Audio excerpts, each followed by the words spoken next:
Good morning class, আমি সন্তু। তোমরা দেখছো the learning expert 2.0 YouTube channel.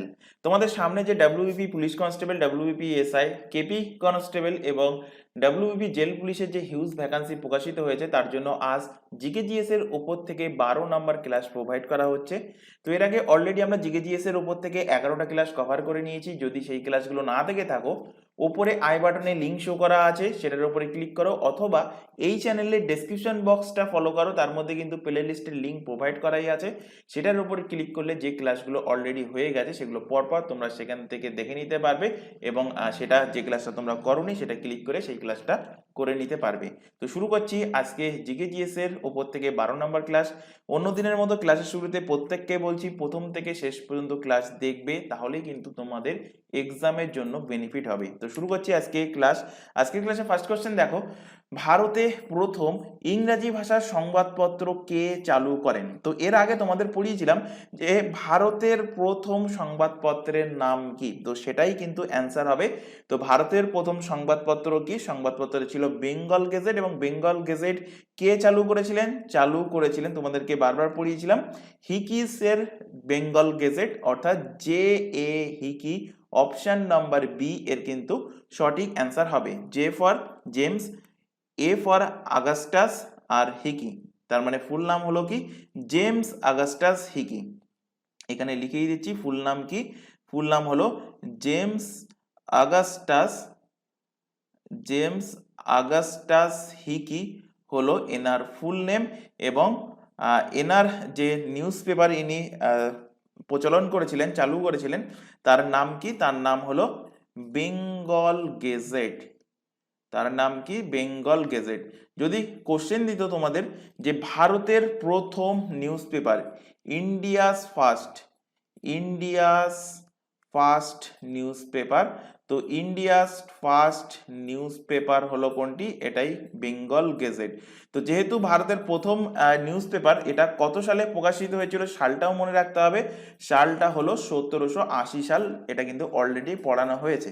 এবার এর পাশাপাশি আরো দুটো ইম্পর্টেন্ট কোশ্চেন আছে যেখান থেকে এক্সামে কোশ্চেন দেয়, সেটা হলো ভারতের প্রথম বাংলা সংবাদপত্র, India's first Bengali newspaper, India's first Bengali news paper কোনটি? তো India's first Bengali news paper হলো সমাচার দর্পণ। সমাচার সমাচার দর্পণ। এই সমাচার দর্পণ যে পত্রিকাটা, এটা প্রকাশিত হয় কবে? এটা প্রকাশিত হয় 1818 সালে। এবং এই যে বেঙ্গল গেজেট এবং এই যে সমাচার দর্পণ, দুটো পত্রিকার কথা বললাম, এই দুটো পত্রিকা কিন্তু ডেইলি নিউজ পেপার না। এই দুটো কি? এই দুটো হলো উইকলি নিউজ পেপার, অর্থাৎ সাপ্তাহিক news paper, weekly news paper. তাই এখান থেকে আরেকটা কোশ্চেন তোমাদের দেবে যে ইন্ডিয়াস ফার্স্ট, ভারতের প্রথম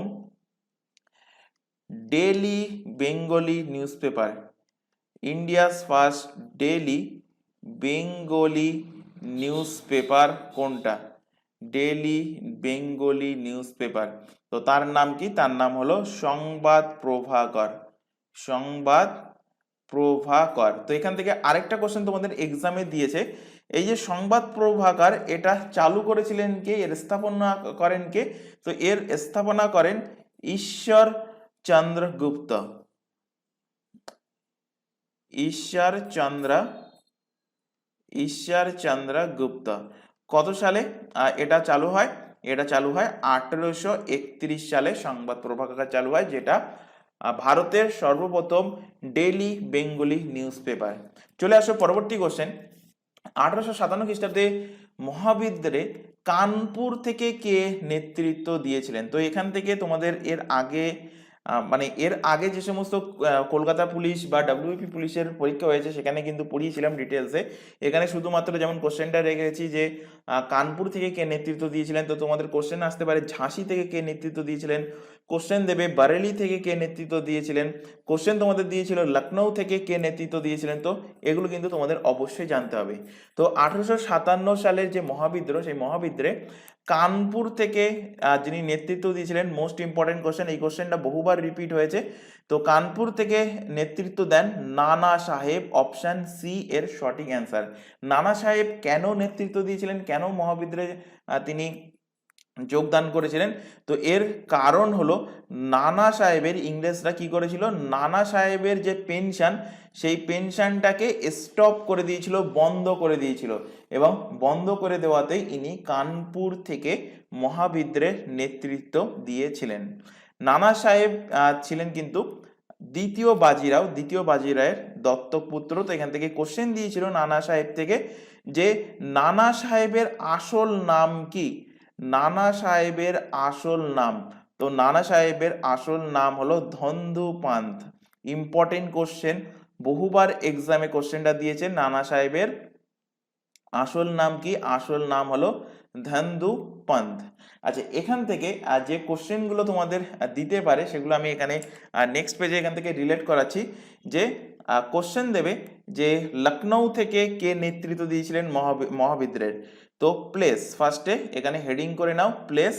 আচ্ছা, এখানে এই যে এক্সট্রা ফ্যাক্টগুলো তোমাদের লেখাচ্ছি, এগুলো কিন্তু অবশ্যই খাতায় নোট ডাউন করবে। এই এক্সট্রা ফ্যাক্ট থেকেও কিন্তু তোমাদের কোনো না কোনো এক্সামে কোশ্চেন এসেছে বলেই কিন্তু এগুলো লেখানো হচ্ছে। আর এগুলো তোমরা পিডিএফ আকারে ডাউনলোড করতে পারবে না। পিডিএফ আকারে কোনগুলো ডাউনলোড করতে পারবে? শুধুমাত্র যে প্রিন্টেড কোশ্চেন অ্যান্সার আছে সেগুলোই কিন্তু পিডিএফ আকারে ডাউনলোড করতে পারবে। কিভাবে ডাউনলোড করবে? নিচে অন স্ক্রিনে তোমরা দেখতে পাচ্ছ একটা টেলিগ্রামের লিঙ্ক প্রোভাইড করা আছে, @theLearningExpertSD, এটা লিখে টেলিগ্রামে সার্চ করো, অথবা এই চ্যানেলের ডেসক্রিপশন বক্সটা ফলো করো, তার মধ্যে টেলিগ্রামের লিঙ্কটা প্রোভাইড করাই আছে। সেটার উপর ক্লিক করলে সরাসরি টেলিগ্রাম গ্রুপে তোমরা জয়েন হয়ে যেতে পারবে, এবং সেখান থেকে প্রতিটা ক্লাসের, মানে আগে যে ক্লাস হয়ে গেছে, এখন যে ক্লাসটা দেখছো এবং ভবিষ্যতে যে ক্লাসগুলো চলবে, প্রতিটা ক্লাসের পিডিএফ তোমরা সেখান থেকে ডাউনলোড করে নিতে পারবে। তো ফার্স্টে হেডিং করো প্লেস, সেকেন্ডে হেডিং করো ইন্ডিয়ান লিডার, অর্থাৎ নেতৃত্ব কে দিয়েছিল, কোন ভারতীয় নেতা নেতৃত্ব দিয়েছিল। আর তৃতীয় হেডিং করো যে ব্রিটিশদের তরফ থেকে দমনকারী কি ছিল, তো সেখানে হেডিং করো ব্রিটিশ সাপ্রেসার। সাপ্রেস করা মানে কি? সাপ্রেস করা মানে দমিয়ে দেওয়া। তো ব্রিটিশ সাপ্রেসার। তো ফার্স্টে লেখো এখানে লখনৌ। কানপুরটা হয়ে গেল, কানপুর আমি এখানে লেখাচ্ছি না, কানপুরটা কোশ্চেনে ছিল, তো এটা একটু তোমরা নোট ডাউন করে নেবে। তো এখান থেকে নোট করো লখনৌ। লখনৌ থেকে মহাবিদ্রোহে কে নেতৃত্ব দিয়েছিল? বহুবার এক্সামে কোশ্চেন দিয়েছে। নেতৃত্ব দিয়েছিল বেগম হজরত মহল। কে নেতৃত্ব দিয়েছিল? বেগম হজরত মহল, ইনি কিন্তু নেতৃত্ব দিয়েছিলেন। এবং এনাকে কোন ব্রিটিশ দমন করেছিল?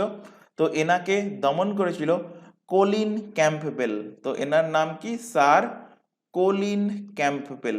তো ব্রিটিশ দমনকারীর নামটাও কিন্তু তোমাদের এক্সামে জানতে চায়, বিশেষ করে তোমাদের এসআই এর এক্সামের জন্য কিন্তু এটা ইম্পর্টেন্ট। এসআই আর সামনে যে এক্সামটা আসতে চলেছে ওই জেল পুলিশের এক্সামের জন্য কিন্তু ইম্পর্টেন্ট। তো এগুলো কিন্তু মাথায় রাখতে হবে। তো লখনৌ থেকে ভারতীয় যিনি নেতা, যিনি মহাবিদ্রোহে অংশগ্রহণ করেছিলেন, তার নাম হলো কি? বেগম হজরত মহল। এবার নেক্সট চলে আসো ঝাঁসি। ঝাঁসি থেকে নেতৃত্ব কে দিয়েছিলেন? আশা করি প্রত্যেকে জানো, ঝাঁসি থেকে নেতৃত্ব দেন রানী লক্ষ্মীবাই। এবং এনাকে কে দমন করেছিল? এনাকে দমন করেছিল হিউজ রোজ বা হাগ রোজ। 3 নম্বরে চলে আসো বিহার থেকে এই মহাবিদ্রোহের নেতৃত্ব দিয়েছিলেন কে? নেতৃত্ব দিয়েছিলেন কুনওয়ার সিং। কে নেতৃত্ব দিয়েছিলেন? কুনওয়ার সিং। এই কোশ্চেনটা কিন্তু বহুবার রিপিট হয়েছে। কুনওয়ার সিং এর জমিনদারি, ইনি একজন জমিদার ছিলেন, জমিনদারি ছিনিয়ে নেওয়ার জন্য ইনি কিন্তু মহাবিদ্রোহে যোগদান করেছিলেন। এবং এনাকে দমন করেছিলেন কোন ব্রিটিশ আধিকারিক? তো এনাকে দমন করেছিলেন দুজন মিলিয়ে, একজন হলেন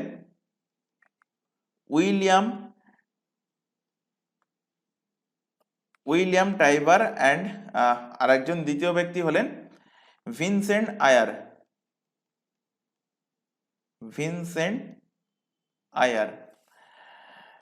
4 নম্বরে চলে আসো ফরিদাবাদ। ফরিদাবাদ থেকে ফরিদাবাদ থেকে নেতৃত্ব দিয়েছিলেন কে? ফরিদাবাদ থেকে নেতৃত্ব দিয়েছিলেন মৌলাভি আহমদুল্লাহ, দিয়েছিলেন মৌলাভি আহমদুল্লাহ। এনাকে কে দমন করেছিলেন এটা অতটা ইম্পর্টেন্ট নয়, সুতরাং এটা না জানলেও হবে। এবার চলে আসুন নেক্সট, বারেলি থেকে মহাবিদ্রোহে কে নেতৃত্ব দিয়েছিলেন? তো দিয়েছিলেন খান বাহাদুর খান, খান বাহাদুর খান। আর লাস্ট মনে রাখবে যে দিল্লি থেকে কে নেতৃত্ব দিয়েছিলেন? তো দিল্লি থেকে নেতৃত্ব দিয়েছিলেন বাহাদুর শাহ জাফর, দিল্লি থেকে নেতৃত্ব দিয়েছিলেন বাহাদুর শাহ জাফর। তো এখান থেকে 6টা। আরেকটা এক্সামের কোশ্চেনে ছিল, সেটা হলো কানপুর থেকে কে নেতৃত্ব দিয়েছে। তো এই 7টা নাম কিন্তু মাথায় রাখবে, এক্সামে কিন্তু এখান থেকে তোমাদের কোশ্চেন থাকবে। চলে আসো পরবর্তী কোশ্চেন, কোন আইনকে ব্ল্যাক বিল বলা হয়? ব্ল্যাক বিলকে তোমাদের বাংলায় বলে দেবে কি? কালা কানুন। কালা কানুন বলা হয় কোন আইনকে? তো কালা কানুন বলা হয় রাওলাট অ্যাক্টকে কালা কানুন বলা হয়। অপশন সি এর সঠিক অ্যান্সার হবে। এই রাওলাট অ্যাক্ট এটা পাস হয় কবে? এটা পাস হয় 1919 সালে। রাওলাট অ্যাক্ট 1919 সালে, এক্সাক্ট ডেট মাথায় রাখবে 18 মার্চ তারিখে এই রাওলাট অ্যাক্টটা পাস হয়। এবং রাওলাট আইনের মাধ্যমে প্রথম বিশ্বযুদ্ধের পর ব্রিটিশ সরকার দমনপীড়নের মাধ্যমে সকল প্রকার গণতান্ত্রিক আন্দোলনের কণ্ঠরোধ করতে চেয়েছিল এবং ব্রিটিশ বিরোধী আন্দোলনে দমনে কিন্তু এরা সচেষ্ট হয়েছিল। অর্থাৎ এই আইন অনুযায়ী কোনো দলিল ছাড়া সন্দেহের ভিত্তিতে যে কোনো ব্যক্তিকে ইংরেজরা কিন্তু গ্রেপ্তার করতে পারেন এবং সেই ব্যক্তি কোনো প্রকার, যাকে গ্রেপ্তার করেছে সেই ব্যক্তি কোনো প্রকার উকিল এবং কোনো আপিল কিন্তু করতে পারবে না। তাই এই আইনকে, এই রাওলাট অ্যাক্টকে কি বলা হয়? বলা হয় বিনা দলিল, বিনা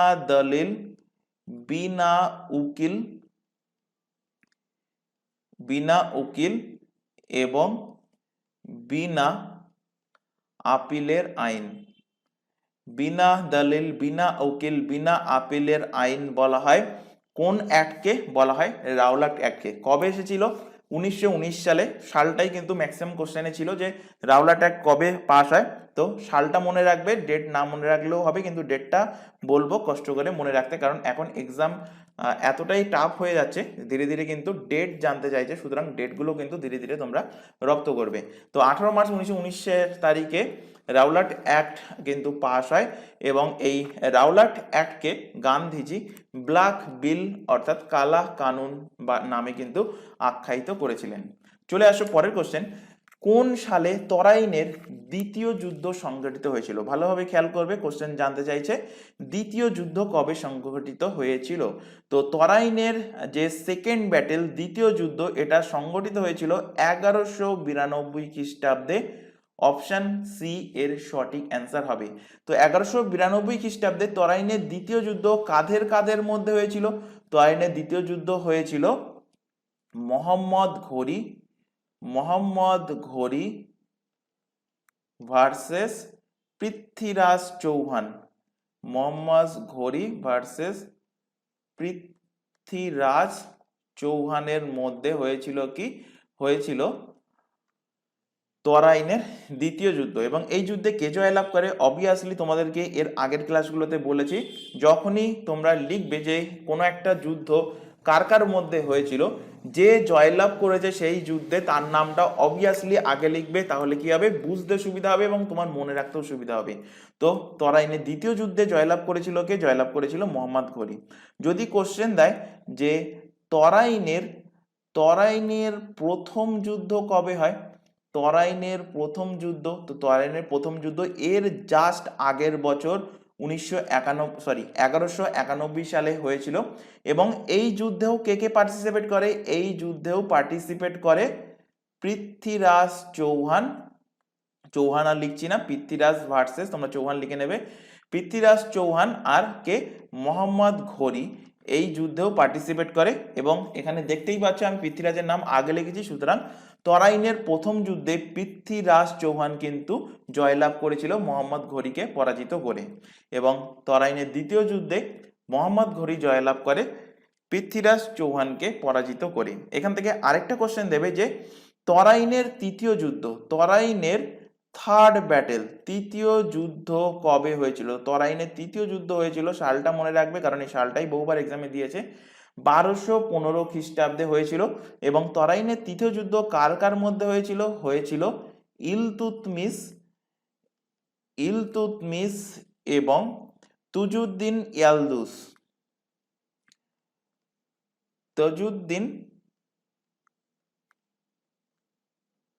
তজুদ্দিন ইয়ালদুসের মধ্যে হয়েছিল, এবং এই যুদ্ধে জয়লাভ করে কে? ইলতুৎমিশ।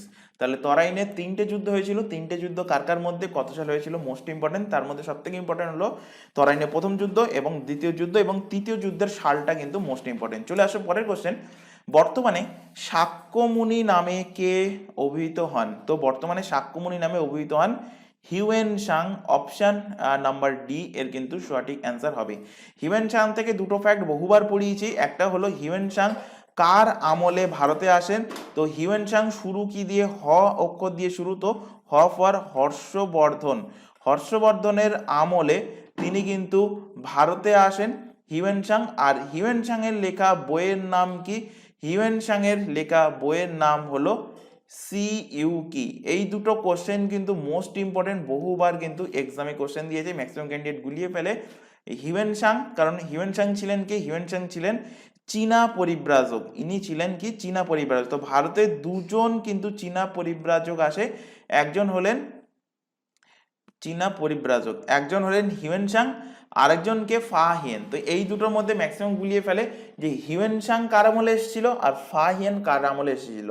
তো ফা হিয়েন আসে হিউয়েন সাং দিয়ে, তো একটা বলে দিলাম লজিক যে হিউয়েন সাং এর ফার্স্ট অক্ষর কি? হ, হ দিয়ে এখানে হর্ষবর্ধন। তো হিউয়েন সাং আসে হর্ষবর্ধনের আমলে, এটা মনে রাখলে। আর দ্বিতীয় যে ব্যক্তি পড়ে থাকছে চীনা পরিব্রাজক হিসেবে ফা হিয়েন, তিনি এসেছিল দ্বিতীয় চন্দ্রগুপ্তের আমলে। এখানে হর্ষবর্ধনের ওপর থেকে কিছু ফ্যাক্ট তোমাদের রিলেট করাবো, যদি কোশ্চেন দেয় যে হর্ষবর্ধন কোন বংশের তিনি রাজা ছিলেন? তো হর্ষবর্ধন ছিলেন পুষ্যভূতি বংশের রাজা। হর্ষবর্ধন থেকে রিলেট করো, হর্ষবর্ধন ইনি বাংলার গৌড়ের রাজা কে ছিল? গৌড়ের রাজা ছিল শশাঙ্ক। এই শশাঙ্ককে তিনি কিন্তু পরাজিত করে তাকে হত্যা করেন। এরপর তিনি দক্ষিণ ভারতে কোশ্চেনটা কিন্তু রিসেন্টলি পড়িয়েছি। এরপর তিনি এই হর্ষবর্ধন দক্ষিণ ভারতের সাম্রাজ্য বিস্তারের জন্য তিনি এগিয়ে যান, এবং এই দক্ষিণ ভারতে কোশ্চেনটা ছিল তোমাদের যেটা পড়ানো হয়েছিল এর আগের ক্লাসগুলোর মধ্যে একটাতে, যে হর্ষবর্ধন কার কাছে পরাস্ত হয়েছিলেন দক্ষিণ ভারতে তার সাম্রাজ্য বিস্তার করার জন্য, বা কোন নদীর তীরে? তো মাথায় রাখবে হর্ষবর্ধন যখন নর্মদা নদী পার করলো, সেই পার করলে চালুক্য রাজা দ্বিতীয় পুলকেশী কে? চালুক্য রাজ দ্বিতীয় পুলকেশী হর্ষবর্ধনকে পরাস্ত করে কোন নদীর তীরে? নর্মদা নদীর তীরে পরাস্ত করে, এবং হর্ষবর্ধনের দক্ষিণ ভারত জয় করার স্বপ্ন কিন্তু সেখানে ভেঙে যায়। হর্ষবর্ধন থেকে রিলেট করো, হর্ষবর্ধনের সভাকবি কে ছিলেন? হর্ষবর্ধনের সভাকবি ছিলেন বাণভট্ট। কে ছিলেন? বাণভট্ট। তো বাণভট্ট থেকে কোশ্চেন দেয় যে কাদম্বরী কার লেখা? কাদম্বরী লেখা বাণভট্টের। কোশ্চেন দেবে হর্ষচরিত কার লেখা? তো হর্ষচরিত লেখা বাণভট্টের। কোশ্চেন দেবে বাণভট্ট কার সভাকবি ছিলেন? তো বাণভট্ট ছিলেন হর্ষবর্ধনের সভাকবি। হর্ষবর্ধন থেকে রিলেট করো, হর্ষবর্ধনের একটা কিন্তু উপাধি ছিল, তো এনার উপাধি কি ছিল? এনার উপাধি ছিল শিলাদিত্য। হর্ষবর্ধনের উপাধি কি ছিল? হর্ষবর্ধনের উপাধি ছিল শিলাদিত্য। আর হর্ষবর্ধনের লেখা, আচ্ছা এখান থেকে একটা ফ্যাক্ট বলা হয়নি, এই যে দ্বিতীয় পুলকেশীর কাছে তিনি পরাস্ত হন হর্ষবর্ধন, এটার ব্যাপারে জানা যায় কোন অভিলেখ থেকে? এটাও কিন্তু মোস্ট টাইম কিন্তু কোশ্চেন দিয়েছে, বহুবার কোশ্চেন দিয়েছে। তো এই দ্বিতীয় পুলকেশী নর্মদা নদীর তীরে হর্ষবর্ধনকে যে পরাস্ত করেছিলেন, এর ব্যাপারে জানা যায় কোন অভিলেখ থেকে? তো এর ব্যাপারে জানা যায় এহোর অভিলেখ থেকে। এহোর অভিলেখ মাথায় রাখবে, এহোর অভিলেখ থেকে এর ব্যাপারে কিন্তু জানা যায়। এখান থেকে লাস্ট কোশ্চেন যেটা মাথায় রাখবে, হর্ষবর্ধনের লেখা বইয়ের নাম। তো হর্ষবর্ধনের লেখা বই, এখান থেকে আমি 3টে বই রিলেট করাচ্ছি। হর্ষবর্ধনের লেখা বই, একটা হলো নাগানন্দ,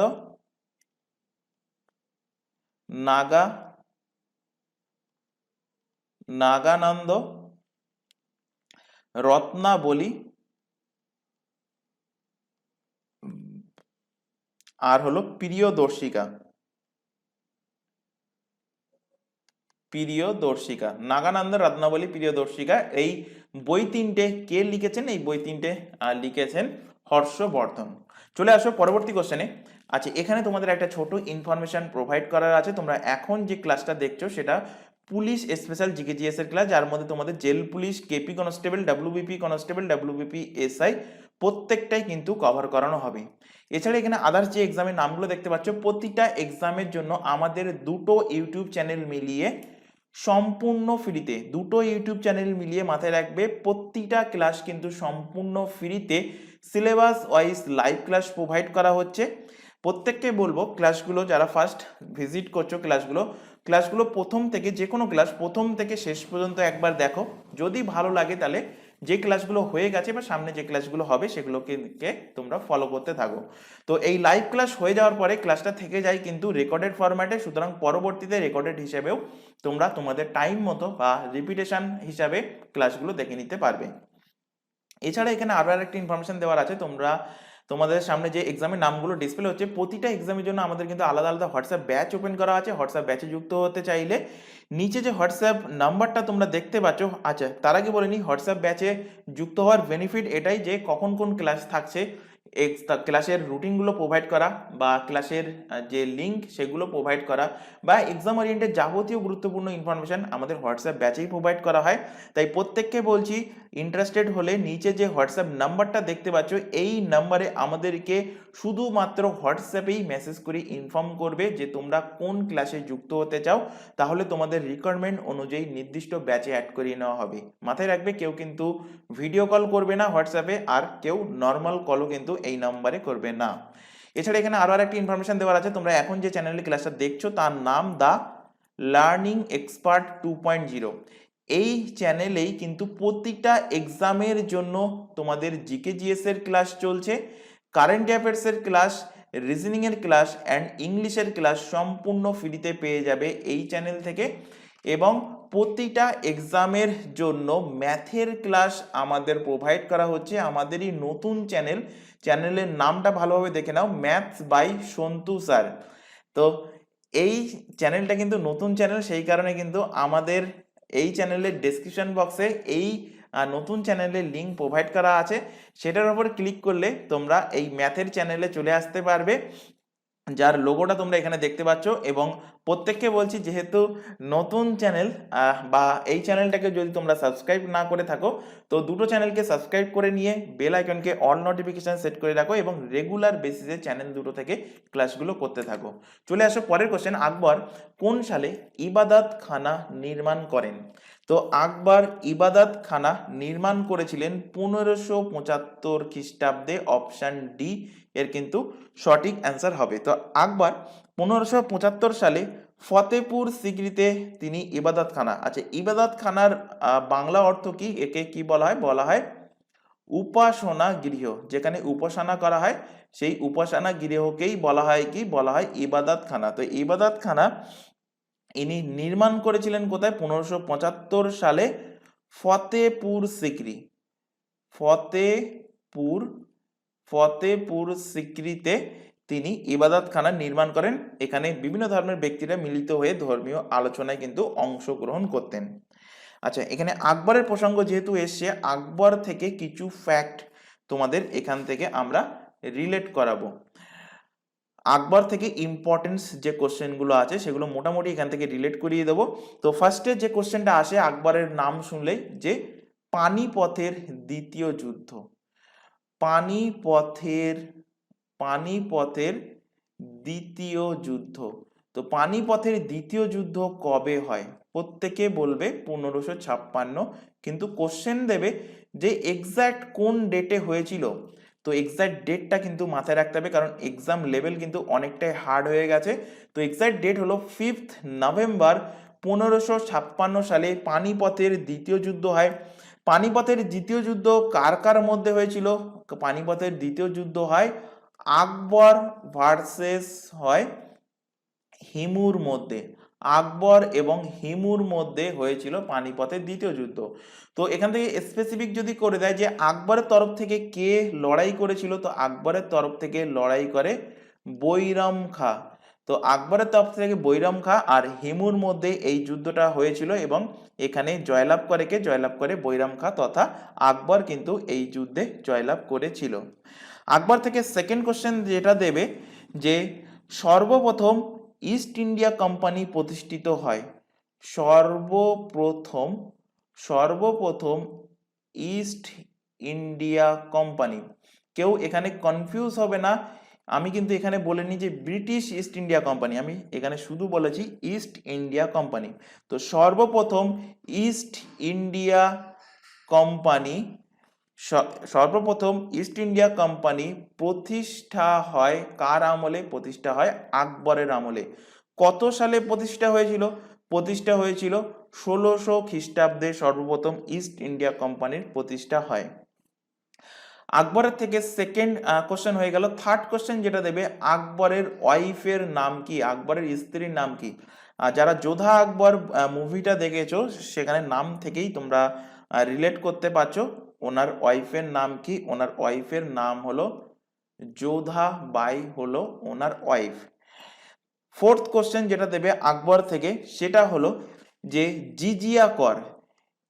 জিজিয়া কর থেকে 3টে কোশ্চেন দেয়, এবং 3টেই কিন্তু এক্সামে দিয়েছে, 3টেই মোস্ট ইম্পর্টেন্ট কোশ্চেন। 3টে কোশ্চেন কি কি? জিজিয়া কর কে অ্যাবলিশ করে, কে সমাপ্ত করে? জিজিয়া কর কে সমাপ্ত করে? তো জিজিয়া কর সমাপ্ত করেন কে? সমাপ্ত করে আকবর। কোশ্চেন দেবে জিজিয়া কর লাগু করেছিল কে? প্রথম লাগু। জিজিয়া কর প্রথম লাগু করেছিল কে? প্রথম ইমপ্লিমেন্ট করেছিল কে? তো জিজিয়া কর ফার্স্ট ইমপ্লিমেন্ট কে করেছিল? ফার্স্ট ইমপ্লিমেন্ট করে কুতুবউদ্দিন আইবক। কুতুবউদ্দিন আইবক ফার্স্ট ইমপ্লিমেন্ট করে। আর জিজিয়া কর থেকে আরেকটা মোস্ট ইম্পর্টেন্ট কোশ্চেন, যেটা রিসেন্টলি একটা এক্সামে দিয়েছিল, এক্সামের নামটার খেয়াল নেই। কোশ্চেন দেবে জিজিয়া কর ব্রাহ্মণদের ওপর ব্রাহ্মণদের ওপর প্রথম লাগু করে কে? প্রথম লাগু করেন কে? তো প্রথম লাগু করেন ফিরোজ শাহ তুগলক। কে লাগু করেন? ফিরোজ শাহ তুগলক। তাহলে জিজিয়া কর প্রথম লাগু করে কে? যদি কোশ্চেন দেয় অ্যান্সার হবে কুতুবউদ্দিন আইবক। জিজিয়া কর প্রথম ব্রাহ্মণদের ওপর কে লাগু করে? ফিরোজ শাহ তুগলক। জিজিয়া কর কে অ্যাবলিশ করে, কে সমাপ্ত করে? তো সমাপ্ত করে কে? সমাপ্ত করে আকবর এসে সমাপ্ত করে। তো এখান থেকে হয়ে গেল চারটে আর দুটো, 6টা কোশ্চেন হয়ে গেল।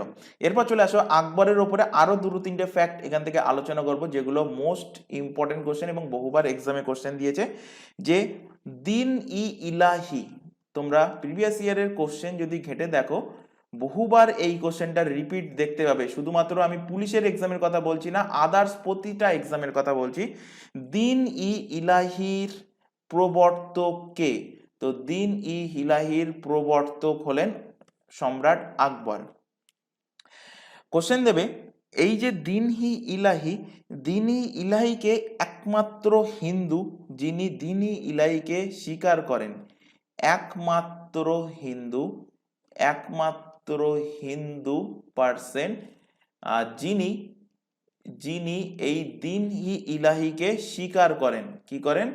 যিনি দিন-ই ইলাহিকে স্বীকার করেন। আমি পুরো লাইন লিখছি না, মুখে বলে দিচ্ছি, তোমরা খাতায় কিন্তু এইভাবে নোট ডাউন করবে। তো দিন-ই ইলাহিকে স্বীকার করেছিলেন কে? সর্বপ্রথম হিন্দু হিসাবে, তার নাম হলো বীরবল।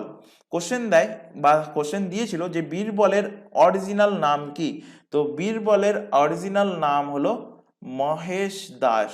মহেশ দাস হলো বীরবলের অরিজিনাল নেম। এবার এখান থেকে আকবর থেকে আরেকটা কোশ্চেন দেয় যে মনসাবদারি প্রথা কে সর্বপ্রথম চালু করেন? কোশ্চেন দেবে সর্বপ্রথম মনসাবদারি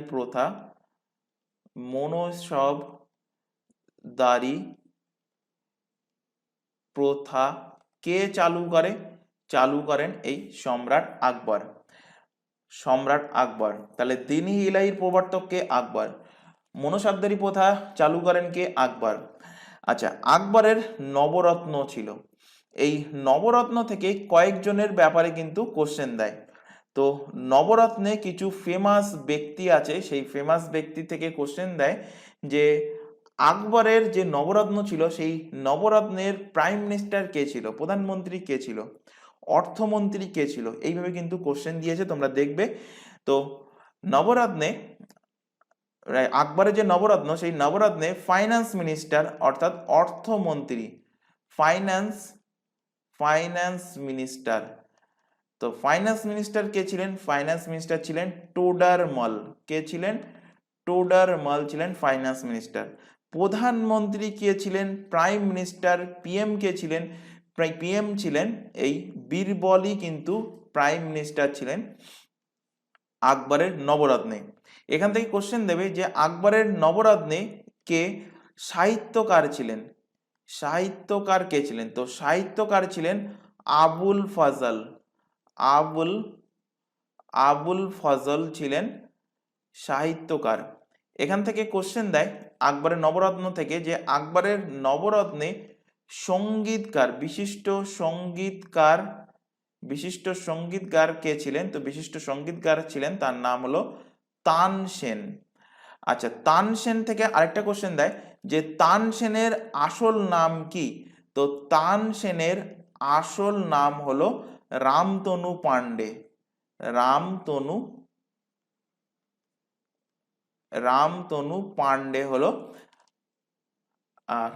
পান্ডে হলো তানসেনের আসল নাম। আর এক্ষুনি আরেকটা করালাম, বীরবলের আসল নাম কি? বীরবলের আসল নাম হলো মহেশ দাস। এখান থেকে লাস্ট বাট নট লিস্ট আকবর থেকে আরেকটা কোশ্চেন যেটা বহুবার এক্সামে দিয়েছে, সেটা কি? সেটা হলো হলদিঘাটির যুদ্ধ। তো হলদিঘাটির যুদ্ধ কবে হয়েছিল? এই কোশ্চেনটা কিন্তু বহুবার এক্সামে কোশ্চেন দিয়েছে। হলদিঘাটের যুদ্ধ, তো হলদিঘাটের যুদ্ধ হয়, সালটা মনে রাখলেই হবে। তো আমি এখান থেকে ডেট সমেত করিয়ে দিচ্ছি, 18 জুন 1576 সালে হলদিঘাটের যুদ্ধ হয়। কার মধ্যে হয়? আকবর ভার্সেস। তো আকবরের তরফ থেকে কে? আকবরের তরফ থেকে লড়াই করেছিল মান সিং এবং এদিকে রানা প্রতাপ সিং। তাই এক্সামে কোশ্চেন যদি স্পেসিফিক করে বা হার্ড লেভেলের করে, তখন কিন্তু অপশানে থাকবে হলদিঘাটের যুদ্ধ কার মধ্যে হয়েছিল? মান সিং এবং রানা প্রতাপ সিং। জয়লাভ করেছিল মান সিং, অর্থাৎ আকবরের তরফ থেকে মান সিং কিন্তু লড়াই করেছিল। তো আকবরের ওপর থেকে এই ফ্যাক্টগুলো মাথায় রাখবে। এগুলো মাথায় রাখলে আশা করি আকবরের ওপর থেকে যদি কোনো কোশ্চেন থাকে, এর বাইরে কোনো কোশ্চেন থাকবে না। চলে আসো পরের কোশ্চেনে।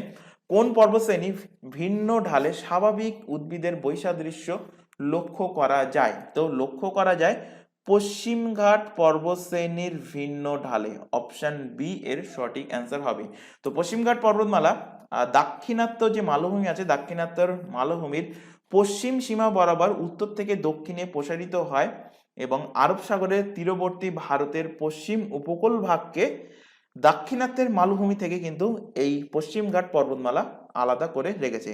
এবং মূলত বৃষ্টিপাতের তারতম্যের জন্য পশ্চিমঘাট পর্বতশ্রেণীর ভিন্ন ঢালে স্বাভাবিক উদ্ভিদের বৈসাদৃশ্য কিন্তু লক্ষ্য করা যায়। কারণ এই পশ্চিমঘাট পর্বতমালার পশ্চিম দিকে দক্ষিণ পশ্চিম মৌসুমী বায়ুর দ্বারা কিন্তু প্রচুর বৃষ্টিপাত হয়। আর তার অপোনেন্ট সাইডে অর্থাৎ পশ্চিমঘাট পর্বতমালার পূর্ব সাইডে কিন্তু সেইটা হয় না, মানে সেখানে বৃষ্টিপাত কিন্তু অনেক কম হয়। তো এর জন্য কিন্তু উদ্ভিদের বৈসাদৃশ্য লক্ষ্য করা যায়। তো এখান থেকে দক্ষিণ পশ্চিম মৌসুমী বায়ুর প্রসঙ্গ যেহেতু এসে, এখান থেকে কোশ্চেন দেয় যে একটা কোশ্চেন তোমাদের বহুবার এক্সামে দিয়েছে যে দক্ষিণ পশ্চিম মৌসুমী বায়ুর দ্বারা ভারতে সর্বপ্রথম বৃষ্টিপাত হয় কোন জেলায়? দক্ষিণ পশ্চিম, কি বললাম, দক্ষিণ পশ্চিম মৌসুমী বায়ু দ্বারা, দক্ষিণ পশ্চিম মৌসুমী বায়ু দ্বারা ভারতে সর্বপ্রথম বৃষ্টিপাত, ভারতে সর্বপ্রথম বৃষ্টিপাত হয় কোন জেলাতে? তো ভারতের সর্বপ্রথম বৃষ্টিপাত হয় কেরালা রাজ্যে, কিন্তু ভারতে দক্ষিণ পশ্চিম মৌসুমী বায়ু দ্বারা সর্বপ্রথম বৃষ্টিপাত হয়ে থাকে। চলে আসো পরের কোশ্চেন। পৃথিবীর উচ্চতম জলপ্রপাত কোন দেশে অবস্থিত? তো পৃথিবীর উচ্চতম জলপ্রপাতের নাম কি সেটা আগে জেনে নাও। তো পৃথিবীর উচ্চতম জলপ্রপাতের নাম হলো অ্যাঞ্জেল ফলস, অ্যাঞ্জেল ওয়াটারফলস। তো উচ্চতম যেহেতু, তো এর হাইট তোমাদের মুখস্থ রাখতে হবে। এর হাইট কত? এর হাইট হলো 979 মিটার, 979 মিটার, অথবা যদি ফুটে মনে রাখতে চাও তো 3212 ফুট হলো এর হাইট, এই পৃথিবীর উচ্চতম জলপ্রপাতের হাইট। এবং এই অ্যাঞ্জেল ফলস কোন দেশে অবস্থিত? এটা অবস্থিত ভেনেজুয়েলাতে। তো অপশন নাম্বার সি এর কিন্তু সঠিক অ্যান্সার হবে।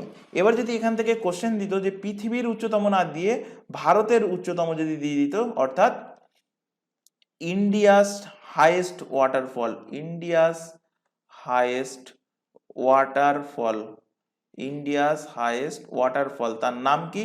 তার নাম হলো কুঞ্চিকাল, কুঞ্চিকাল ফলস, কুঞ্চিকাল ওয়াটারফলস। তো যেহেতু ভারতের উচ্চতম এটা, তো এরও হাইট তোমাদের মনে রাখতে হবে, শুধুমাত্র মিটারেই মনে রাখবে, 455 মিটার। এবং কুঞ্চিকাল ওয়াটারফলস এটা কোথায় অবস্থিত, কোন রাজ্যে অবস্থিত? তো কুঞ্চিকাল কোন অক্ষর দিয়ে শুরু? কে দিয়ে শুরু। তো কে ফর কর্ণাটক, তো কে ফর কেরালাও হয়। তো যাই হোক, মনে রাখার জন্য বললাম। তো কে ফর কর্ণাটক, কর্ণাটক রাজ্যে কুঞ্চিকাল ওয়াটারফল অবস্থিত। আচ্ছা, এখান থেকে কিছু মোস্ট ইম্পর্টেন্ট ওয়াটারফল রিলেট করবো, কারণ কোশ্চেন এইভাবে দেয় যে যোগ জলপ্রপাত কোন রাজ্যে অবস্থিত বা কোন নদীর ওপর অবস্থিত, শিবসমুদ্রম ওয়াটারফল কোন নদীর ওপর অবস্থিত বা কোন রাজ্যে অবস্থিত। তো সেগুলো এখান থেকে রিলেট করো, চারটেই রিলেট করবো, চারটেই মোস্ট ইম্পর্টেন্ট। তার মধ্যে ফার্স্ট হলো দুধসাগর, দুধসাগর, দুধসাগর ওয়াটারফল, দুধসাগর ওয়াটারফল এটা কোন নদীর ওপরে অবস্থিত? তো এটা মান্ডোভি নদীর ওপরে। এটা কোন নদী? মান্ডোভি রিভারের ওপরে অবস্থিত। কোন রাজ্যে অবস্থিত? গোয়া রাজ্যে অবস্থিত দুধসাগর ওয়াটারফলস। এই দুধসাগর ওয়াটারফলস এর সামনে দিয়ে কিন্তু ট্রেন চলে। তোমরা যদি ইউটিউবে ভিডিও দেখো বা কেউ যদি গিয়ে থাকো, দেখবে বেশ আমেজিং লাগে, বেশ ভালোই লাগে এই দুধসাগর ওয়াটারফলস এর ফলসটা দেখতে। তো এবার চলে আসো নেক্সট, যেটা মোস্ট ইম্পর্টেন্ট, সেটা হলো কি যোগ ফলস, যোগ জলপ্রপাত। তো যোগ জলপ্রপাত কোন নদীর ওপরে অবস্থিত? তো এটা শরাবতী, শরাবতী, শরাবতী রিভারের ওপরে অবস্থিত, শরাবতী নদীর ওপরে অবস্থিত। কোন রাজ্যে এটা? কর্ণাটকা, কর্ণাটকা রাজ্যে যোগ জলপ্রপাত অবস্থিত। এখান থেকে রিলেট করো পরে শিব সমুদ্রম, শিব সমুদ্রম, শিব সমুদ্রম ওয়াটারফলস কোন নদীর ওপর অবস্থিত? তো এটা কাভেরি নদীর ওপরে, কাভেরি রিভারের ওপরে অবস্থিত, এবং এটাও কিন্তু কর্ণাটক রাজ্যে অবস্থিত।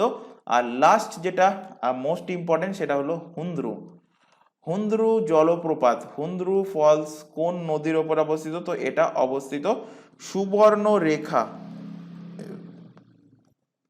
সুবর্ণ, সুবর্ণরেখা নদীর ওপরে। এবং হুন্দ্রু জলপ্রপাত এটা কোন রাজ্যে অবস্থিত? এটা অবস্থিত ঝাড়খণ্ড, ঝাড়খণ্ড রাজ্যে অবস্থিত। চলে আসো পরবর্তী কোশ্চেন, ভারতের প্রথম কোথায় স্টিল প্লান্ট গড়ে উঠেছিল? এই কোশ্চেনে কিন্তু অলরেডি তোমাদের পড়ানো হয়েছে, সম্ভবত পিএসসির ক্লাসের যে ক্লাসগুলো হয় সেই ক্লাসে পড়িয়েছি। তো তোমাদেরকে একটা কথা বলে রাখি, আজকের এই পুলিশের এক্সামের যে জন্য যে স্পেশাল ক্লাস চলছে, তো তোমাদের যে হোয়াটসঅ্যাপ যে ব্যাচগুলো আছে, হোয়াটসঅ্যাপ ব্যাচে কিন্তু আমরা পিএসসিরও যে জিকে জিএস এর ক্লাস হয় সেই ক্লাসের লিঙ্ক, বা পিএসসির যে ম্যাথের ক্লাস হয় সেই ক্লাসের লিঙ্ক সেন্ড করা হয় তোমাদের এই পুলিশের ব্যাচে। তো সেই ক্লাসগুলোও কিন্তু এর পাশাপাশি দেখবে, কারণ প্রতিটা ক্লাসই কিন্তু তোমাদের প্রতিটা এক্সামের জন্য ইম্পর্টেন্স আছে। তাই তোমাদের মনে করতে পারো যে পুলিশের ক্লাস না সেই কারণে দেখবে না, তো এটা একদমই মনে করার দরকার নেই।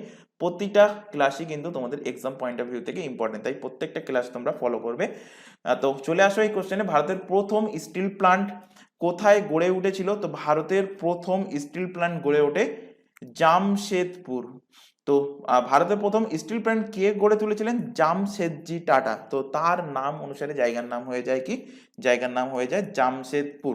তো ভারতের প্রথম স্টিল প্ল্যান্ট, তার নাম কি যদি কোশ্চেন দেয়, তার নাম হলো TISCO, T score full form, T for হলো টাটা, আই ফর হলো আয়রন, অ্যান্ড এস ফর হলো স্টিল, আর CO ফর হলো company. Tata iron and steel company, এটা সর্বপ্রথম কে গড়ে তুলেছিল? গড়ে তুলেছিল জামশেদজি টাটা, জামশেদজি টাটা, এবং এনার নাম অনুসারেই জায়গার নাম হয়ে যায় কি? জামশেদপুর। যেহেতু ভারতের প্রথম এটা স্টিল প্ল্যান্ট, তো কবে এর ইস্টাবলিশ হয়েছিল এই tata iron and steel company? তো এর ইস্টাবলিশ হয় 1907 সালে, এর এস্টাবলিশ হয়, এর স্থাপন হয়। কোথায় এর স্থাপন হয়েছিল? এর স্থাপন হয় জামশেদপুর। জামশেদপুর কোথায়? জামশেদপুর ঝাড়খণ্ড, ঝাড়খণ্ডে এর স্থাপন হয়। কোশ্চেনটা কিন্তু মাথায় রাখবে। এছাড়া এখান থেকে আরো কিছু ভারতের ইম্পর্টেন্ট যে তোমাদের স্টিল প্ল্যান্টগুলো আছে সেগুলো কোথায় অবস্থিত সেগুলো রিলেট করাবো, যার মধ্যে ফার্স্ট দেখো অপশানে আছে রাউরকেল্লা। রাউরকেল্লা এটা কোথায় অবস্থিত? রাউরকেল্লা কোথায় অবস্থিত? রাউরকেল্লা অবস্থিত ওড়িশা রাজ্যে, ওড়িশা রাজ্যে। তো তোমাদের এইভাবেও কিন্তু কোশ্চেন দিতে পারে যে রাউরকেল্লা স্টিল প্ল্যান্ট কোন রাজ্যে অবস্থিত? ওড়িশা রাজ্যে অবস্থিত। ভিলাই কোথায় অবস্থিত? ভিলাই অবস্থিত ছত্তিশগড় রাজ্যে, ভিলাই অবস্থিত। আর বোকারো স্টিল প্ল্যান্ট এটাও অবস্থিত কোথায়? এটাও অবস্থিত ঝাড়খণ্ড। তো বোকারো অ্যান্ড জামশেদপুর দুটোই কোথায় অবস্থিত? অবস্থিত ঝাড়খণ্ডে।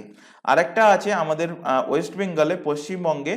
পশ্চিমবঙ্গের যে স্টিল প্ল্যান্ট তার নাম কি? তার নাম হলো দুর্গাপুর, দুর্গাপুর, দুর্গাপুর স্টিল প্ল্যান্ট। তো দুর্গাপুর স্টিল প্ল্যান্টটা পশ্চিমবঙ্গের এক্সাক্ট জেলা জানতে চাইতে পারে, যেহেতু পশ্চিমবঙ্গের এক্সাম, তো মানে স্টেট গভর্নমেন্টের যে এক্সামগুলো সেই এক্সামগুলোর ক্ষেত্রে, তো দুর্গাপুর কোন জেলার মধ্যে পড়ে? এটা পড়ে বর্তমানে, আগে বর্ধমানের মধ্যে পড়তো, এখন ডিভাইডেড হয়ে গেছে পশ্চিম বর্ধমান, পশ্চিম পশ্চিম বর্ধমান। আর এখান থেকে আরেকটা কোশ্চেন দিয়েছিল এই দুর্গাপুর স্টিল প্ল্যান্ট থেকে একটা এক্সামে, যে দুর্গাপুর স্টিল প্ল্যান্টটা কোন নদীর তীরবর্তী? সেখানে হলদি নদী ছিল, গঙ্গা নদী ছিল, হুগলি নদী ছিল, এই সমস্ত অপশন ছিল।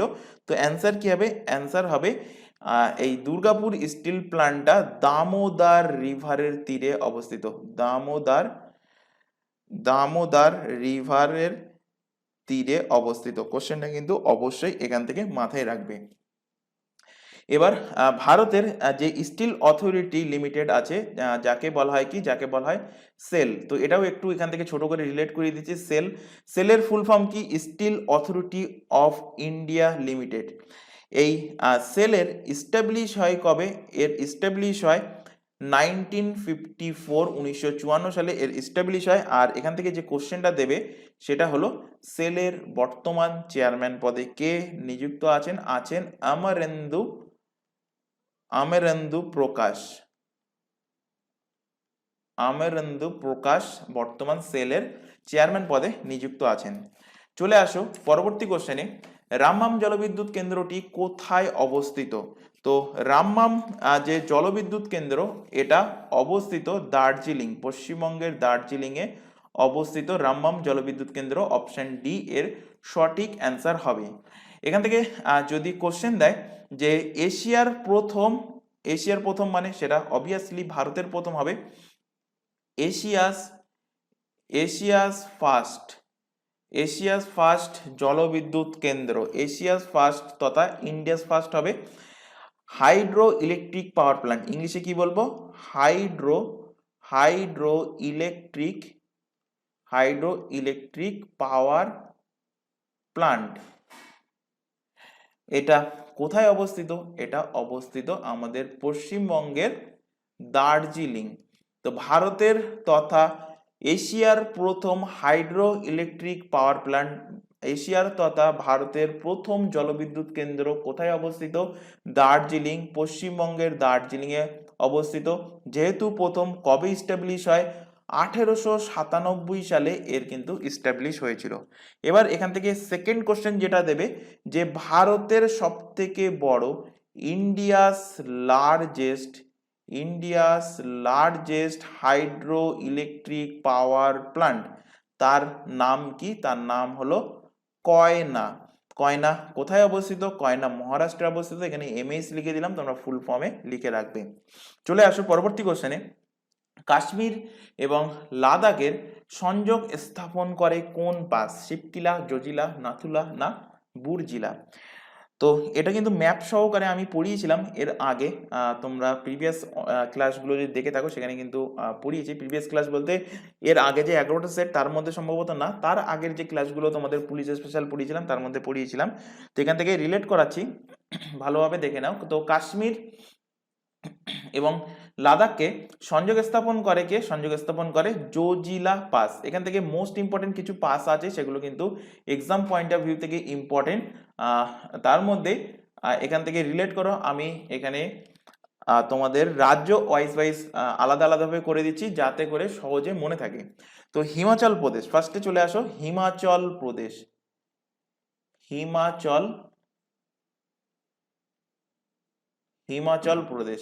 তো হিমাচল প্রদেশে কি কি পাস আছে? হিমাচল প্রদেশে আছে যেটা এক্সামে কোশ্চেন দেয় বারালাচালা পাস আছে। রোটাং পাস আছে। শিবকিলা আছে। কি? শিবকিলা পাস। এই যে শিবকিলা পাস কাকে সংযোগ করে? শিবকিলা পাস কিন্তু দুটো কান্ট্রিকে সংযোগ করে, একটা হলো ইন্ডিয়া, অনেক সময় অপশানে তোমাদের থাকবে কি চায়না। তো চায়না না থেকে তিব্বতও থাকতে পারে অপশানে, কারণ ইন্ডিয়া এবং তিব্বতের মধ্যে কিন্তু কানেক্ট করে কে? শিবকিলা পাস। যেহেতু তিব্বত বর্তমানে চায়নার আন্ডারে, সেই কারণে অপশানে অনেক সময় চায়না অর্থাৎ চীন কিন্তু থাকতে পারে। কোশ্চেনটা খেয়াল রাখবে। তো শিবকিলা পাস কোন দুটো কান্ট্রিকে কানেক্ট করছে বর্তমানে? ইন্ডিয়া অ্যান্ড চায়নাকে, বা ইন্ডিয়া অ্যান্ড তিব্বতকে কানেক্ট করছে। এবার চলে আসো উত্তরাখণ্ডে কি পাস আছে? উত্তরাখণ্ডে আছে লেপু লেক। এই প্রত্যেকটা পাস যেগুলো নাম এখানে আজকে লেখাবো, প্রতিটা পাস কোনো না কোনো এক্সামে কিন্তু কোশ্চেন এসেছে। তো উত্তরাখণ্ড থেকে 4টে মনে রাখবে। উত্তরাখণ্ড থেকে ফার্স্ট বললাম কি? লেপু লেক, এরপর মানা নীতি অ্যান্ড ধর্মা, এই 4টে পাস হলো উত্তরাখণ্ডে। আচ্ছা, তোমাদের একটা কথা বলি, তোমাদের এর পরবর্তী ক্লাস হোক বা এর পরে কোনো একটা সিরিজের মধ্যে এই যে তোমাদের জিকে জিএস সিরিজ চলছে, এর মধ্যে কোনো একটা ক্লাসে আমি ম্যাপ সহকারে দেখাবো যাতে করে সহজে এই পাসগুলো মনে থাকে। এবং যদি ম্যাপ সহকারে দেখো তাহলে মুখস্থ রাখার দরকার হবে না। এখন যেমন কষ্ট করে মুখস্থ করতে হচ্ছে, সেই মুখস্থটা আর করতে হবে না। এরপর চলে আসো সিকিম রাজ্যে। সিকিম থেকে তোমাদের দুটো পাস করাবো, যেটা বহুবার এক্সামে কোশ্চেন দিয়েছে, বা তোমরা যদি ট্রাভেল ভিডিও দেখে থাকো, পাহাড়ের যে ট্রাভেল ভিডিওগুলো এখন ইউটিউবে মোস্ট অ্যাভেলেবেল, সেখানে শুনবে যে নাথুলা পাস। তো এই নাথুলা পাসটা কোথায় অবস্থিত? নাথুলা পাসটা অবস্থিত সিকিমে। আচ্ছা, একটা কথা বলি, দেখো প্রত্যেকটার লাস্টে লা শব্দটা আছে, লা। শিবকিলা, তারপর নাথুলা, এই লা মানে কি, লা মানে এই লা ওয়ার্ডটা অ্যাড থাকে কিন্তু কোনো গ্রিক হাতের সাথে, মানে কোনো পাসের সাথে কিন্তু অ্যাড থাকে। তো সিকিম থেকে দুটো রিলেট করবে, একটা হলো নাথুলা, আরেকটা কি, আরেকটা হলো জেলিফলা, জেলিফ জেলিফলা পাস। এরপর চলে আসো অরুণাচল প্রদেশ, অরুণাচল অরুণাচল প্রদেশ। তো অরুণাচল প্রদেশে থেকে একটাই বমডিলা, বমডিলা পাস। এবার চলে আসো মহারাষ্ট্র, মহারাষ্ট্রকে আমি এখানে শর্টে এমএইচ লিখলাম, তোমরা ফুল লিখে নেবে। মহারাষ্ট্র থেকে তিনটে পাস করাবো, কারণ তিনটে পাসই কিন্তু মোস্ট ইম্পর্টেন্ট, বহুবার এক্সামে এখান থেকে কোশ্চেন দিয়েছে। একটা হলো বুরহানপুর, বুরহানপুর,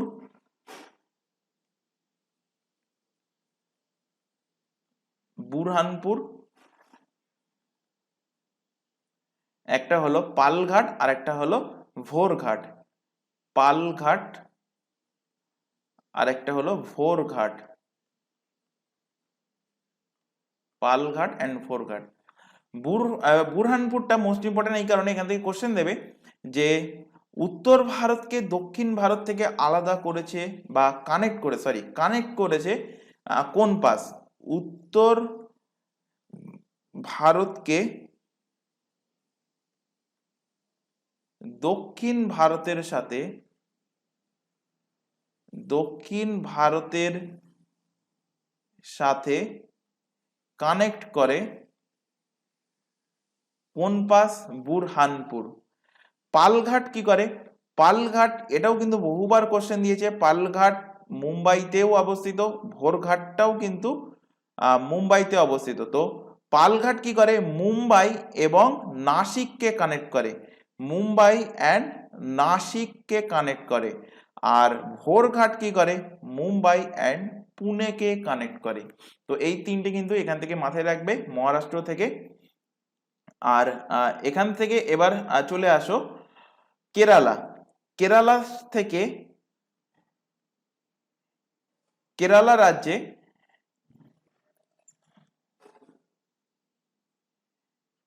কেরালা রাজ্য থেকে রিলেট করো সেনকোট। সেনকোট থেকে কোশ্চেন দেবে যে ভারতের দক্ষিণতম পাস কোনটা? ভারতের দক্ষিণতম, ভারতের দক্ষিণতম পাস, দক্ষিণতম গিরিখাত কোনটা? তো অ্যান্সার হয়ে যাবে সেনকোট, যেটা অবস্থিত কেরালা রাজ্যে। চলে আসো পরের কোশ্চেন, ভারতের সর্বাধিক বৃহত্তম নগরপুঞ্জ কোনটা? তো ভারতের সর্বাধিক বৃহত্তম নগরপুঞ্জ, জাস্ট অনলাইনের ফরম্যাটে মাথায় রাখো, মুম্বাই, মহারাষ্ট্র, অপশন এ এর কিন্তু সঠিক অ্যান্সার।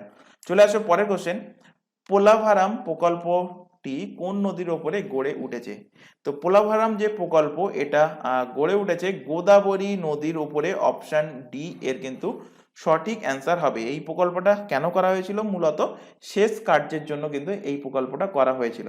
তো এখানে যে এই যে চারটে নদী আছে, চারটে নদী থেকে কিছু ফ্যাক্ট তোমাদের এখান থেকে রিলেট করবো, বিশেষ করে উৎপত্তি, এদের অরিজিন কিন্তু বহুবার এক্সামে কোশ্চেন দিয়েছে। তো গোদাবরীর অরিজিন কোথায়? গোদাবরীর উৎপত্তি হলো ত্রিম্বাকেশ্বর,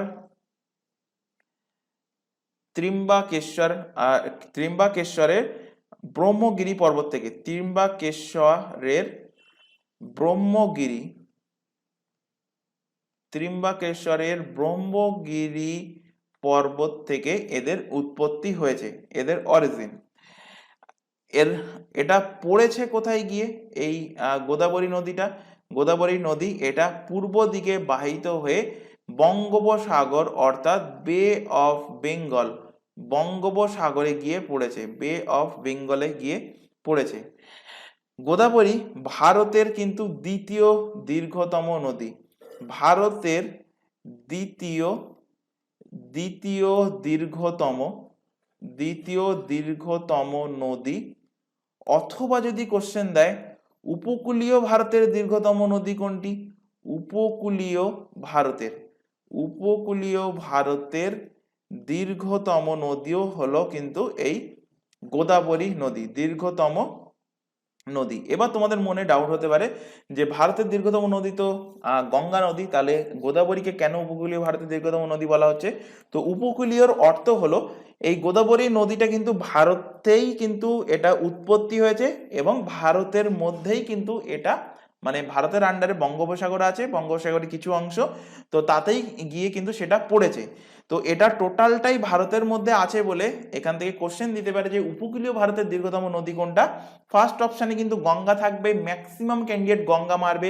সেকেন্ড অপশানে থাকবে ব্রহ্মপুত্র, থার্ড অপশানে দেবে সিন্ধু, ফোর্থ অপশানে দেবে গোদাবরী। তো অ্যান্সার কি হবে? অ্যান্সার হবে গোদাবরী, উপকূলীয় ভারতের দীর্ঘতম নদী। তো উপকূলীয় ভারতের দীর্ঘতম নদী বা ভারতের দীর্ঘতম নদী যেহেতু, তো এর যে লেন্থ অবশ্যই মনে রাখতে হবে। লেন্থ কত? লেন্থ হলো 1465 কিলোমিটার। আর ভারতের যেহেতু এটা দ্বিতীয় দীর্ঘতম নদী, গঙ্গার পরবর্তী ভারতের দীর্ঘতম নদী, সেই কারণে গোদাবরী নদীকে কি বলা হয়? গোদাবরী নদীকে বলা হয় দক্ষিণী গঙ্গা। ভালোভাবে খেয়াল রাখবে, এখান থেকে ম্যাক্সিমাম ক্যান্ডিডেট যেটা গোলায় দক্ষিণ ভারতের গঙ্গা আর দক্ষিণী গঙ্গা। তো দক্ষিণী গঙ্গা কাকে বলা হয়? দক্ষিণী গঙ্গা বলা হয় গোদাবরী নদীকে দক্ষিণী গঙ্গা বলা হয়। গোদাবরীর যে উপনদী আছে, ফেমাস উপনদী, কারণ অনেক সময় এইভাবে কোশ্চেন দেয় যে পেনগঙ্গা কার উপনদী, ইন্দ্রাবতী কার উপনদী। তো এগুলো কিন্তু মাথায় রাখতে হবে। ফেমাস যে উপনদীগুলো আছে বা তোমাদের প্রিভিয়াস যে এক্সামগুলো হয়েছে তাতে যে উপনদীগুলো পড়েছে, তো তার মধ্যে ফেমাস হলো গোদাবরীর নদীর উপনদী হলো প্রভারা, পেন গঙ্গা এক্ষুনি বললাম, আরেকটা নাম এক্ষুনি বললাম ইন্দ্রাবতী। তো এই তিনটে নাম মনে রাখলেই হবে। ইন্দ্রাবতী, পেনগঙ্গা আর প্রভারা হলো গোদাবরীর উপনদী। এখান থেকে রিলেট করো কৃষ্ণা নদী, ওপরে আমি এখান থেকে রিলেট করাচ্ছি কৃষ্ণা নদী। কৃষ্ণা নদীর অরিজিন কোথায়? কৃষ্ণা নদীর উৎপত্তি কোথায় হয়েছে? তো কৃষ্ণা নদীর উৎপত্তি হয় পশ্চিম ঘাটের মহাবালেশ্বর থেকে। কোথায়?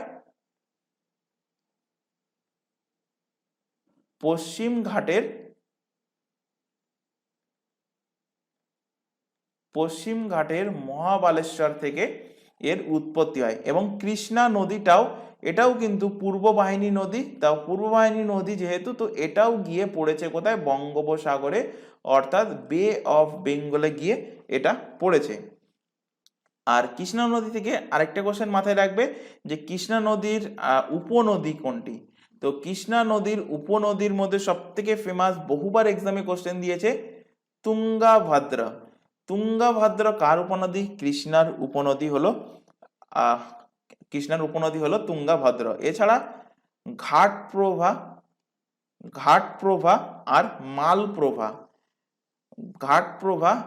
মালপ্রভা এটা কার উপনদী? এটা কৃষ্ণার উপনদী। এছাড়া হায়দ্রাবাদ কোন নদীর তীরে অবস্থিত? বহুবার পড়িয়েছি, হায়দ্রাবাদ মুসি নদীর তীরে অবস্থিত। এই মুসি নদীটাও কৃষ্ণার কিন্তু ট্রিবিউটারিজ, কৃষ্ণার উপনদী। এছাড়া আরেকটা নদী মাথায় রাখবে ভীমা। তো মুসি, ভীমা, তুঙ্গভদ্রা, ঘাটপ্রভা অ্যান্ড মালপ্রভা এগুলো হলো কৃষ্ণার উপনদী। বাকি দুটো নদী নেক্সট পেজে আমি এখানে রিলেট করাচ্ছি। ফার্স্টে আসো মহানদী। মহানদী থেকে মোস্ট ইম্পর্টেন্ট যে কোশ্চেনটা দেয় সেটা হলো এই মহানদীর উপরে যে ড্যামটা আছে, তো সেটা আমি লাস্টে বলছি। আগে দেখো মহানদীর অরিজিনটা কোথায়, মহানদীর উৎপত্তি কোথা থেকে হয়েছে। তো মহানদীর উৎপত্তি হয়েছে ছত্তিশগড় রাজ্য থেকে এর উৎপত্তি হয়। এবং এই মহানদীটা এটাও গিয়ে কোথায় পড়েছে? এটাও পতিত হয় বঙ্গোপসাগর, অর্থাৎ বে অফ বেঙ্গলে গিয়ে এটা পতিত হয়। মহানদী থেকে যেটা মাথায় রাখবে, মহানদীকে কি বলা হয়? মহানদী যেহেতু উড়িষ্যার ওপর দিয়ে বাহিত হয়েছে পুরোটাই, তো মহানদীকে বলা হয় উড়িষ্যার দুঃখ। মহানদীকে কি বলা হয়? মহানদীকে বলা হয় ওড়িশার দুঃখ বলা হয়। তো তেমনই যদি কোশ্চেন দিত তোমাদের যে বাংলার দুঃখ বলা হয় কোন নদীকে? তো বাংলার দুঃখ বলা হয় দামোদর। কোশ্চেন দেবে বিহারের দুঃখ, মানে তিনটে দুঃখ আছে বলে দিচ্ছি, একটা হলো উড়িষ্যার দুঃখ মহানদী, বাংলার দুঃখ দামোদর, আরেকটা কোশ্চেন দেয় বিহারের দুঃখ কাকে বলা হয়? কোশি নদীকে বলা হয় বিহারের দুঃখ। মহানদী থেকে সব থেকে ইম্পর্টেন্ট যে কোশ্চেন সেটা এখান থেকে রিলেট করাচ্ছি, সেটা হলো কি বিশ্বের সব থেকে লম্বা dam, world's longest dam, world's longest dam কোন নদীর ওপরে অবস্থিত? মহানদীর ওপর অবস্থিত। ড্যামের নাম কি? ড্যামের নাম হলো হীরাকুদ ড্যাম। যেহেতু লম্বা ড্যাম, এর লেন্থ কত? 25.79 কিলোমিটার হলো এর লেন্থ। এবং এই হীরাকুদ ড্যাম এটা কোন রাজ্যে অবস্থিত? তো এটা উড়িষ্যা রাজ্যে অবস্থিত। এখান থেকে রিলেট করো, আরেকটা অপশানে ছিল কি কাবেরী নদী। কাবেরীর অরিজিন কোথায়? কাবেরীর অরিজিন কোথায় এটা কিন্তু বহুবার এক্সামে কোশ্চেন দিয়েছে। তো কাবেরীর অরিজিন হলো পশ্চিম ঘাট পর্বতমালা, পশ্চিম ঘাট পর্বতমালা। এবং এই নদীটাও কিন্তু পূর্ববাহিত নদী। তো এটা পতিত হয়েছে কোথায়? এটাও কিন্তু পতিত হয়েছে বে অফ বেঙ্গল, অর্থাৎ বঙ্গোপসাগরে গিয়ে এই নদীটা গিয়ে কিন্তু পড়েছে। এবং কাবেরী নদী আর গোদাবরীর মধ্যে ম্যাক্সিমাম ক্যান্ডিডেট যেটা গোলায় সেটা হলো কাবেরী নদীকে কি বলা হয়? কাবেরী নদীকে বলা হয় Ganga of south India, Ganga of south India, অর্থাৎ দক্ষিণ ভারতের গঙ্গা কাকে বলে? বলা হয় কাবেরী নদীকে। আর গোদাবরীর ক্ষেত্রে কি বললাম? গোদাবরীকে বলা হয় দক্ষিণী গঙ্গা। তো এই দুটো কিন্তু গোলাবে না, এই দুটো কিন্তু এক্সামিনারের মোস্ট ফেভারিট কোশ্চেন, বহুবার এক্সামে কোশ্চেন দিয়েছে। চলে আসো পরের কোশ্চেন। সংবিধানের প্রস্তাবনায় কোন ধরনের ন্যায় বিচার সুনিশ্চিত করার কথা বলা হয়েছে? সামাজিক, অর্থনৈতিক, রাজনৈতিক না ওপরের সবগুলো? তো সংবিধানের প্রস্তাবনায় ওপরের সবগুলো, অর্থাৎ সামাজিক, অর্থনৈতিক, রাজনৈতিক প্রতিটা ধরনের ন্যায় বিচার সুনিশ্চিত করার কথা বলা হয়েছে। তো অপশন নাম্বার ডি এর কিন্তু সঠিক অ্যান্সার হবে। এই যে প্রস্তাবনা ফার্স্টে কিন্তু প্রস্তাবনা ছিল না। প্রস্তাবনাকে সর্বপ্রথম পেশ করে কে? জওহরলাল নেহেরু। জওহরলাল নেহেরু কি করে? Jawaharlal Nehru 13 December 1946, exact date মাথায় রাখবে, 13 ডিসেম্বর 1946 গণপরিষদের যে সেশনটা হয়েছিল সেই সেশনে তিনি একটা প্রস্তাব রেখেছিলেন। তার নাম কি? তার নাম হলো উদ্দেশ্য প্রস্তাব, উদ্দেশ্য প্রস্তাব। তো এই উদ্দেশ্য প্রস্তাবটা তিনি যখন প্রেরণ করেন, উদ্দেশ্য প্রস্তাব প্রেরণ করলে সেই সভায় যারা সভাপতি ছিলেন বা আদার্স যারা মেম্বার ছিলেন এটাকে নাকচ করে দেয়। কিন্তু এর কিছুদিন পর নাকচ করার মেন কারণ হলো মুসলিম লীগের জন্য। মুসলিম লীগ তখন কিন্তু অ্যাবসেন্ট ছিল। তো এর কিছুদিন পরে 22 জানুয়ারি, কিছুদিন পরে বলতে ঠিক এর পরবর্তী মাসে 22 জানুয়ারি 1947 সালে এই উদ্দেশ্য প্রস্তাবটা কি হয়ে যায়? উদ্দেশ্য প্রস্তাবটা ভ্যালিড হয়ে যায়, অর্থাৎ পাস হয়ে যায়। এবং পাস হয়ে এটাই হয়ে যায় কি? এটাই হয়ে যায় প্রিয়াম্বেল, অর্থাৎ বর্তমানের প্রস্তাবনা, এটাই কিন্তু পরিণত হয়। এবার এখান থেকে কোশ্চেন দেয়, এই যে প্রিয়াম্বেল এটা কোন দেশের সংবিধান থেকে নেওয়া হয়েছে? প্রিয়াম্বেল, প্রিয়াম্বেলের কনসেপ্ট এটা নেওয়া হয়েছে কোন দেশের সংবিধান থেকে? নেওয়া হয়েছে আমেরিকার সংবিধান থেকে। আর এখান থেকে আরেকটা কোশ্চেন মোট কনফিউজিং করার জন্য কোশ্চেনটা দেবে, এবং মোস্ট ইম্পর্টেন্ট কোশ্চেন, যে প্রিয়াম্বেলের যে ভাষা আছে, প্রিয়াম্বেলের যে ল্যাঙ্গুয়েজটা আছে, প্রিয়াম্বেলের ল্যাঙ্গুয়েজ, এই ল্যাঙ্গুয়েজটা নেওয়া হয়েছে কোন দেশের সংবিধান থেকে? ল্যাঙ্গুয়েজটা নেওয়া হয়েছে অস্ট্রেলিয়ার সংবিধান থেকে। তো প্রিয়াম্বেলের কনসেপ্ট নেওয়া হয়েছে আমেরিকার সংবিধান থেকে, প্রিয়াম্বেলের ল্যাঙ্গুয়েজ নেওয়া হয়েছে অস্ট্রেলিয়ার সংবিধান থেকে। প্রিয়াম্বেল থেকে আরেকটা মোস্ট ইম্পর্টেন্ট কোশ্চেন দেবে, প্রিয়াম্বেল অর্থাৎ প্রস্তাবনা মাত্র এখনো পর্যন্ত মাত্র একবার অ্যামেন্ড হয়েছে, মাত্র একবার কি হয়েছে? অ্যামেন্ডমেন্ট হয়েছে, অর্থাৎ সংশোধন হয়েছে। তো এটা কততম সংশোধনীর মাধ্যমে? 42তম অ্যামেন্ডমেন্ট, 42তম অ্যামেন্ডমেন্টের মাধ্যমে প্রিয়াম্বেল এখনো পর্যন্ত একবারই সংশোধন হয়েছে। কবে হয়েছিল? 1976 সালে। এবং এই সংশোধনীতে কি কি শব্দ অ্যাড হয়েছিল প্রিয়াম্বেলে? 3টে শব্দ অ্যাড হয়। 3টে শব্দ কি কি? একটা হলো সোশ্যালিস্ট, সেকুলার, সেকুলার আর হলো ইন্টিগ্রিটি, আরেকটা কি ইন্টিগ্রিটি। এই তিনটে শব্দ প্রিয়াম্বেলে অ্যাড হয়েছিল 42তম সংশোধনীর মাধ্যমে। চলে আসো পরবর্তী কোশ্চেনে। নতুন রাজ্য সৃষ্টি বা রাজ্যের নাম ও সীমানা পরিবর্তনের জন্য কি রকম সংখ্যাগরিষ্ঠতার প্রয়োজন? তো এর জন্য প্রয়োজন সাধারণ সংখ্যাগরিষ্ঠতা। অপশন এ এর কিন্তু সঠিক অ্যান্সার হবে। চলে আসো পরবর্তী কোশ্চেনে। ভারতের সংবিধানে কোন ধারায় অন্যায়ভাবে গ্রেপ্তার ও আটকের বিরুদ্ধে সংরক্ষণমূলক ব্যবস্থা নেওয়া হয়? তো এই ব্যবস্থার কথা বলা আছে আর্টিকেল নাম্বার 22-এর মধ্যে বলা আছে যে অন্যায়ভাবে গ্রেপ্তার বা আটকের বিরুদ্ধে সংরক্ষণমূলক ব্যবস্থা। অপশন নাম্বার সি এর কিন্তু সঠিক অ্যান্সার হবে। অর্থাৎ এতে কি বলা হয়েছে, গ্রেপ্তার করা হয়েছে কোনো ব্যক্তিকে, যত তাড়াতাড়ি সম্ভব গ্রেপ্তারের কারণ জানাতে হবে। কারণ না জানিয়ে হেফাজতে আটক করে রাখা যাবে না এবং তাকে আইনজীবীর পরামর্শ, মানে যাকে গ্রেপ্তার করেছে তাকে কিন্তু আইনজীবী দ্বারা পরামর্শের অধিকার থেকে বঞ্চিত করা যাবে না। এটাই বলা আছে কোথায়? এটা বলা আছে আর্টিকেল নাম্বার 22-তে। আর্টিকেল নাম্বার 20-তে কি বলা আছে, মানে বাকি যে অপশনগুলো সেগুলো একটুখানি রিড করে দিই ছোটভাবে। আর্টিকেল নাম্বার 20-তে বলা আছে অপরাধের জন্য দোষী সাব্যস্তের সংরক্ষণ, অর্থাৎ protection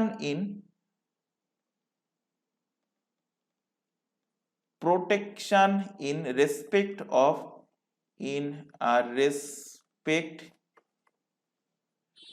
protection in respect of conviction for offense,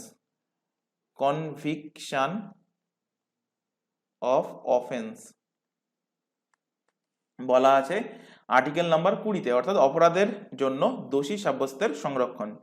article number 21-এ কি বলা আছে? আর্টিকেল নাম্বার 21-এ বলা আছে প্রাণ এবং দৈহিক স্বাতন্ত্র্যের অধিকার। আচ্ছা, আমি এখানে বাংলাতেই লিখে দিচ্ছি, প্রাণ ও দৈহিক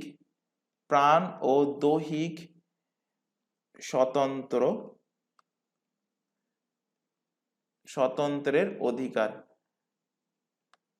অর্থাৎ ইংলিশে বললে protection of life and personal liberty বলা আছে কিসে? আর্টিকেল নাম্বার 21-এ। আচ্ছা, এখান থেকে আরেকটা আর্টিকেল এখান থেকে রিলেট করো, আর্টিকেল নাম্বার 21-এর এ। আর্টিকেল নাম্বার 21-এর এতে বলা আছে right to elementary education, elementary education.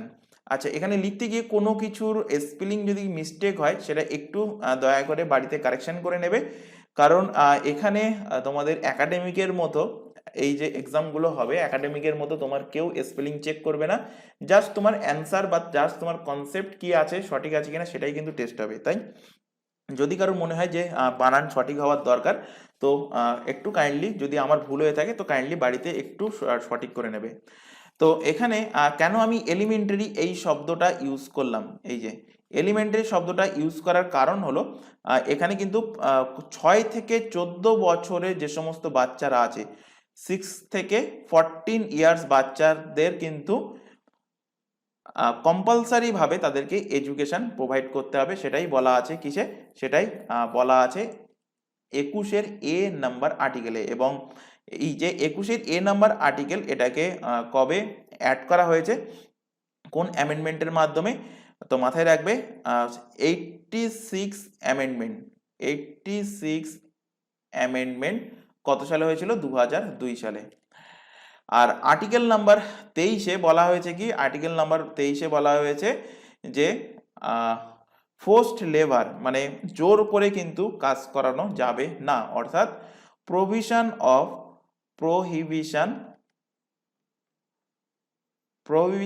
of traffic in human